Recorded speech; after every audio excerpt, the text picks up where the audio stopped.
आह आह आह आह आह आह आह।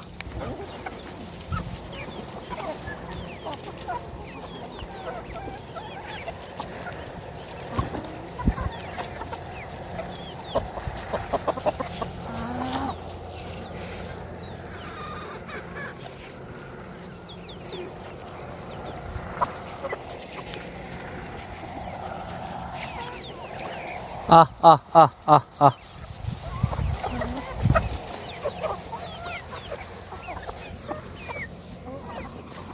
हटो शेरो, sorry Simba.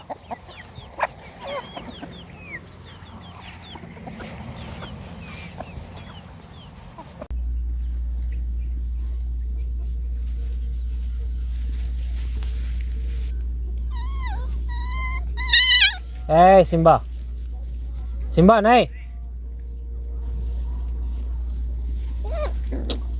फिर दोस्तों आज का जो वीडियो होने वाला है ना वो फार्मर्स के लिए होने वाला है, क्योंकि मैं देख रहा हूँ क्या होता है। मान लीजिए कोई फार्मर अगर सोनाली फार्मिंग कर रहा है या फिर देसी का फार्मिंग कर रहा है, तो मेन मसला जो होता है ना वो फीड का होता है। अगर वो फीड कॉस्ट कम कर लेते हैं तो फिर उनका ज़्यादा प्रॉफिट होता है। तो इस मैटर पे आज हम बात करने वाले हैं। तो जनरली अगर मुर्गियों को हम नॉर्मल अगर गेहूं खिलाएं या फिर चावल खिलाएं या फिर मकई खिलाएं, तो जो प्रोटीन उनको चाहिए होता है, वो प्रोटीन उनको नहीं मिल पाता है। तो कल ही मैंने ना मतलब मुझसे एक हैदराबाद के हैं डॉक्टर हैं, तो उन्होंने कांटेक्ट किया था और उन्होंने ना एक प्रीमिक्स करके प्रोडक्ट बनाया हुआ है जिसमें सारी चीज़ ना मौजूद है। प्रोटीन कम से कम 20% होगा और क्या क्या है पता नहीं, मुझे उतना डिटेल में नहीं मालूम क्या क्या चीज़ उसमें मिला हुआ होता है, लेकिन बहुत सारा चीज़ जो चीज़ चाहिए मतलब मुर्गियों को वो सारा चीज़ उसमें होता है। तो वो प्रीमिक्स को ना हम मकई में मिला सकते हैं या फिर चावल का दर्रा में मिला सकते हैं या फिर D oiled rice brand DORB, हाँ DORB। तो DORB भी मिला सकते हैं। जो राइस का जो तेल निकलता है उससे जो बचता है ना तो वो DORB होता है। अब पता नहीं यहाँ झारखंड में इस साइड कहीं मिलता है या नहीं मिलता है, मैंने पता नहीं, क्या मिलता ही होगा, ऐसा नहीं है। तो ये सारा चीज़ हम मिलाकर फीड बना सकते हैं। जो फीड हम मार्केट से लेते हैं 1 बैग का, अगर आप प्री स्टार्टर लेने जाओ तो 1 बैग का 2500 से 2800 तक पड़ जाता है अभी। और रेट जो है ना धीरे धीरे और बढ़ता जा रहा है, क्योंकि सोया का जो रेट है ना वो बहुत ज़्यादा होता जा रहा है। क्योंकि सोया बेसिकली ना बाहर से इंपोर्ट होता है और बाहर से इंपोर्ट जो भी चीज़ होता है ना उसका रेट ज़्यादा होता ही है। तो इस वजह से क्या हो रहा है कि फीड का जो कॉस्ट है वो बढ़ता जा रहा है। तो हम फार्मर्स को ऐसे में प्रॉब्लम हो सकता है। प्रॉब्लम क्या मतलब, अगर हम फार्मिंग कर रहे हैं और अगर कोई प्रॉफिट ही ना हो तो फिर फ़ायदा नहीं है। और फार्मर्स को प्रॉफिट कब होगा, जब उनका फीड कॉस्ट सबसे कम होगा, लो होगा। तो उन्होंने बताया कि अगर आप प्रीमिक्स 30% आप डालते हो, मान लीजिए आप टोटल फीड आप बना रहे हो 1 टन का और 1 टन में सिर्फ आप 30% आप अगर प्रीमिक्स डाल रहे हो तो जो भी प्रोटीन वगैरह चाहिए ना मुर्गियों को वो सारा चीज़ कवर कर जाएगा। और 100 टन आप अगर बना रहे हो तो उसमें आपको ज़्यादा महंगा वाला चीज़ नहीं डालना है। नॉर्मल आप मकई डालो 20%, आप चावल का दर्रा डालो 20% और DORB डालो 20%। कितना हो गया? 60 हो गया। और इधर आप 10% आप गेहूँ वगैरह डाल सकते हो और 30% आप प्रीमिक्स डाल सकते हो। तो ऐसे में मुझे भी कहीं ना कहीं लगता है कि कॉस्ट जो है ना फीड का कॉस्ट वो लो हो सकता है। लेकिन मैंने उनसे ये बात भी बोला कि जो भी प्रोडक्ट मैं यूज़ करता हूँ, चाहे वो दवा हो, फीड हो या कुछ भी हो, पहले मैं यूज़ करता हूँ, उसका रिज़ल्ट अगर अच्छा होता है तभी मैं अपने व्यूवर्स को, अपने फैमिली वालों को मैं बताता हूँ, अपने फार्मर्स को मैं बताता हूँ। तो उनका बोलना था कि आप एक काम करो, जैसे मान लीजिए वो अगर भेजते हैं प्रोडक्ट मेरे पास और मैं यूज़ करता हूँ, तो उनका बोलना है कि अगर आप यूज़ करते हो तो आपका रिज़ल्ट मान लीजिए अच्छा हो गया, ठीक है, आपका रिज़ल्ट अच्छा हो गया, तो उससे कोई भी प्रोडक्ट का ना पता नहीं चलता है क्वालिटी, जब तक वो प्रोडक्ट 5-6 लोग यूज़ ना करें। उनका ये बोलना था और कहीं ना कहीं मुझे भी ऐसा लगता है। तो मैं सोच रहा हूँ कि 5-6 फार्मर्स या फिर 5-6 से ज़्यादा भी फार्मर्स मिल के ना हम क्या कर सकते हैं कि प्रीमिक्स मंगा सकते हैं वहाँ से, हैदराबाद से प्रीमिक्स मंगा सकते हैं। और उसके बाद जो भी चीज़ ऐड करना है उनसे अच्छे से सारा चीज़ का डिटेल लेके उसके बाद उस फीड को हम यूज़ करके देख सकते हैं।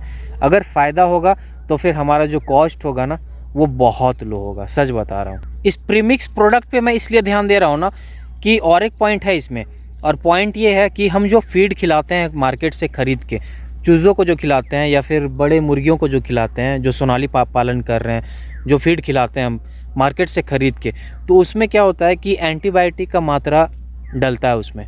एंटीबायोटिक हो गया या बहुत सारा चीज़ है ना, मेडिसिनल बहुत सारा चीज़ उसमें डाला जाता है, तभी जो है आपके चूज़े वगैरह जो है ना तंदुरुस्त होते हैं। कि एंटीबायोटिक वाला जो फीड है ना जो मार्केट से हम खरीद रहे हैं वो एंटीबायोटिक ही फीड है, ऐसा नहीं है। मैं पहले वीडियोस पे भी हमेशा मैं बोला हूँ इस चीज़ को कि जो हम फीड देते हैं उसमें एंटीबायोटिक मिलाया जाता है।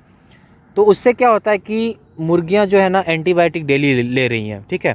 अब मान लीजिए उस दौरान अगर मुर्गी बीमार हो जाती है, तो बीमार होती है, फिर हम मार्केट से मेडिसिन लाकर एंटीबायोटिक लाकर उनको देते हैं। तो पहले से वो एंटीबायोटिक ले रही है, फिर से हम उसको एंटीबायोटिक देते हैं, तो उससे क्या होता है मुर्गियाँ जल्दी रिकवर नहीं करती हैं, क्योंकि उनका बॉडी जो है ना यूज्ड टू हो चुका है एंटीबायोटिक को लेकर। मुर्गे और मुर्गियों को एंटीबायोटिक फ्री अगर रखा जाए, मतलब कि अगर हम उनको एंटीबायोटिक दे ही ना शुरू से स्टार्टिंग से, तो उससे क्या होगा कि जब भी मान लीजिए बीमारी भी आएगा तो वो बीमारी ना अगर हम दवा थोड़ा सा भी यूज़ कर देंगे ना, एक दिन भी अगर यूज़ कर देंगे तो वो बीमारी तुरंत गायब हो जाएगा। तो ऐसा मुझे लगता है और ऐसा होता है। जैसे बहुत से दोस्तों ने मुझे बोला कि आप ट्रॉक्स यूज़ मत करो क्योंकि वो ना बहुत हार्ड एंटीबायोटिक है, बहुत हार्ड है। तो उससे क्या होता है कि आप अगर ट्रॉक्स यूज़ कर रहे हो तो बहुत हार्ड एंटीबायोटिक यूज़ करने के बाद ना अगर आप कम लो वाला अगर एंटीबायोटिक यूज़ कर रहे हो, जैसे टेट्रासाइक्लिन हो गया या फिर लेक्सिन हो गया, ये सारा चीज़ यूज़ कर रहे हो, तो उसका कोई भी असर ना मुर्गे और मुर्गियों पे नहीं पड़ेगा। तो ये चीज़ है। तो बस वही चीज़ है कि फीड में हम एंटीबायोटिक देते रहते हैं, फिर जब बीमारी आता है उसके बाद फिर हम एंटीबायोटिक देते हैं तो मुर्गियाँ ठीक नहीं होती हैं। तो अगर हम प्रीमिक्स का यूज़ करके अगर फीड खुद का अगर बना के हम यूज़ कर सकते हैं, अगर उनको हम देते हैं मुर्गियों को, तो फिर कोई भी अगर बीमारी आता है हम मेडिसिन देते हैं तो वो तुरंत ठीक हो जाएंगे। तो इस कारण से भी ना मुझे कहीं ना कहीं ये प्रोडक्ट जो है बहुत अच्छा लग रहा है। मैंने सोचा कि यहाँ पे बैठ के ना वीडियो बनाऊंगा, और यहाँ पे दोनों को आप देख सकते हो, दोनों ना गोदी पे सो गए हैं, आराम से सोए हुए हैं। तो हमारे फैमिली से जितने भी फार्मर्स हैं, मोटिवेशनल टेक्निकल फार्म फैमिली से जितने भी फार्मर्स हैं, तो उनसे मैं बोलना चाहूँगा जिन भाइयों को इंटरेस्ट है इस प्रीमिक्स को यूज़ करने का, अगर वो चाहते हैं कि उनका जो फीड कॉस्ट है वो लो हो और उनको फ़ायदा मिले फार्मिंग से, तो मुझे कांटेक्ट कर सकते हैं। मेरा नंबर है, कांटेक्ट नहीं आप व्हाट्सएप करो, वो ज़्यादा बेटर है, 8169199790, ये मेरा नंबर है। तो पहले आप डिसाइड कर लो कि आपको कितने टन का फीड बनाना है, 50 केजी का बनाना है या फिर 1 टन का बनाना है या फिर 2 टन का बनाना है। तो उस बेसिस पे ना आप डिसाइड कर लो कि आपको प्रीमिक्स का कितना ज़रूरत है। और एक चीज़ मैंने उनसे पूछा कि ये हम चूज़ों को यूज़ कर सकते हैं कि नहीं, मतलब चूज़ों को खिला सकते हैं कि नहीं, तो उनका बोलना है कि आप किसी भी मुर्गियों को खिला सकते हो जो लेयर फार्मिंग कर रहे हैं अंडों के लिए, तो उसके लिए भी आप ये प्रीमिक्स दे सकते हैं। जो मीट पर्पज़ के लिए यूज़ कर रहे हैं उसके लिए भी आप ये दे सकते हो, या फिर चूज़ों को स्टार्टिंग से ही जब चूज़े हैच हुए उसके बाद से ही ना ये फीड आप खिला सकते हो, कोई प्रॉब्लम नहीं है। और इससे क्या होगा कि उनका इम्यूनिटी पावर भी जो है ना धीरे धीरे बढ़ता जाएगा। तो ये उनका बोलना है, मेरा भी बोलना नहीं है अभी, क्योंकि मैं ये प्रोडक्ट जो है यूज़ नहीं किया हूँ। जिस दिन मैं ये प्रोडक्ट यूज़ कर लूँगा उसके बाद अच्छे से सारा चीज़ जो है ना डिटेल में हम बताएंगे आपको। ये सिर्फ वीडियो बनाने का मेन मकसद मेरा यही है कि मुझसे लगभग 5-6 फार्मर्स जुड़े मेरे से, ताकि प्रीमिक्स को मंगाया जा सके। उनका बोलना है कि मिनिमम जो है ना, मिनिमम ऑर्डर कम से कम है 4 या 5 टन जो है मिनिमम ऑर्डर है उनका। तो वो देखते हैं कैसे क्या करना है। अगर आप इंटरेस्टेड हो तो मुझे मैसेज करें व्हाट्सएप पे, या फिर कमेंट भी कर सकते हो, आप कमेंट करो मुझे। और हाँ, अगर ये प्रोडक्ट अगर सक्सेस होता है ना तो फिर हम एंटीबायोटिक फ्री फार्मिंग कर सकते हैं, मतलब कि हम कस्टमर्स को भी ना एंटीबायोटिक फ्री प्रोडक्ट दे सकते हैं, प्योर ऑर्गेनिक। और हाँ, उनका बोलना है कि ये ना बॉयलर के लिए यूज़ नहीं है, बॉयलर के लिए नहीं है। आप बाकी जो जितने भी देसी वगैरह है, FFG है, देसी है, सोनाली हो गए, या फिर ब्लैक एस्ट्रोलॉप, RIR, इन सारे जो है ना मुर्गियों को आप खिला सकते हो, कोई भी प्रॉब्लम नहीं है। और उनके पास एक और मेडिसिन है, इम्यू बूस्ट करके कुछ है जो दवा है, उसका प्राइस मुझे पता नहीं, याद नहीं है, लेकिन अच्छा जो है ना वो सारा नेचुरल जितने भी चीज़ें हैं ना, जैसे अश्वगंधा हो गया या फिर अजवाइन हो गया, उन सारी चीज़ों को मिलाकर वो मेडिसिन बनाया गया है। तो उनका बोलना है कि वो भी मेडिसिन अगर आप यूज़ करते हो तो फिर मतलब बीमारी तो आएगा ही नहीं, उनका ऐसा बोलना है। तो वो भी हम मंगाएंगे और देखेंगे कि उनके बातों में कितनी सच्चाई है और क्या है क्या नहीं है। तो जिन दोस्तों को ज़रूरत है, जो चाहते हैं कि हम इस प्रोडक्ट का यूज़ करें और फार्मिंग को एक अलग लेवल तक लेकर जाएं, तो मुझसे कांटेक्ट ज़रूर करें। बाकी दोस्तों आज मैं फार्म का ज़्यादा कुछ नहीं दिखा पाऊँगा, ऐसा कुछ दिखाने लायक है नहीं। बाकी यहाँ पे जो है ना सिम्बा और शेरू हमारे साथ लेटे हुए हैं और इधर हमारा असील मुर्गा इधर है। और आज हो गया मंडे, कल ट्यूसडे है। वेडनेसडे को दोस्तों हम ना सारे मुर्गियाँ जो भी सेल करने का, तो उनको हम देखते हैं, कोई अगर आता है तो लेके जाएगा तो अच्छी बात है, नहीं तो फिर हम कोई मार्केट उनको लेकर जाएंगे और उस मार्केट का भी ना आपको हम टूर कराएंगे। बाकी सारे मुर्गियाँ ना इधर ही हैं और वहाँ पे एक भी नहीं है। मैं बोल रहा हूँ ना, जब भी मैं इधर होता हूँ ना तो सारे मुर्गियाँ अपना चरते हैं। इधर आप देख सकते हो ये सारे चर रहे हैं। और मिली कहाँ चली गई पता नहीं, और रोमियो और अलीना भी ना इधर अपना घास चर रहे होंगे। तो बस इजाज़त दीजिए, मिलते हैं कल एक नए वीडियो पे। तब तक अपना ख्याल रखिए, अपने परिवार का ख्याल रखिए और जो भी आप कर रहे हैं ना बस लगे रहिए। अल्लाह हाफ़िज़।